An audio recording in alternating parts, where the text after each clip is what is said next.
Kalau benar kerja keras itu menjamin rezeki, harusnya semua orang yang capek siang malam sudah hidup tenang. Tapi kenyataannya tidak sahabat. Banyak yang kerja sampai lelah, sampai tidak punya waktu untuk keluarga, bahkan sampai menunda sholat. Tapi hidupnya tetap terasa sempit, gelisah, dan tidak pernah cukup. Lalu kenapa ada orang yang hidup sederhana, tapi hatinya tenang, rezekinya seperti selalu ada, dan hidupnya terasa ringan? Jawabannya mungkin bukan pada seberapa keras kamu bekerja, tapi pada seberapa dekat kamu dengan Allah melalui sholatmu. Kadang karena seringkali kita salah arah, kita terlalu percaya pada pekerjaan, pada usaha, pada manusia, tapi lupa bahwa dalam Al-Quran Allah sudah menegaskan bahwa Dialah pemberi rezeki.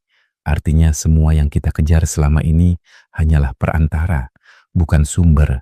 Tapi anehnya, kita lebih sibuk mengejar perantara sampai berani menunda sholat. Kita sering berkata nanti dulu, kerjaan belum selesai, seolah-olah sholat itu mengganggu rezeki kita. Padahal sahabat justru saat kita meninggalkan sholat kita sedang menjauh dari sumber rezeki itu sendiri. Sholat bukan sekadar gerakan naik turun, sholat adalah tempat kita kembali, tempat kita meminta, tempat kita mengadu. Saat kita berdiri, kita sedang menghadap Allah. Saat kita rukuk, kita merendahkan diri. Dan saat kita sujud, kita berada di posisi paling dekat dengannya. Tapi masalahnya bukan pada sholatnya.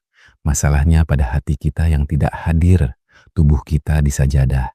Tapi pikiran kita masih sibuk dengan dunia. Lisan kita membaca. Tapi hati kita kosong, sehingga kita tidak merasakan apa-apa. Padahal kalau sholat dilakukan dengan hati yang hidup, maka yang datang bukan hanya pahala, tapi juga ketenangan. Dan ketenangan itu adalah rezeki yang paling mahal. Karena rezeki bukan hanya soal uang.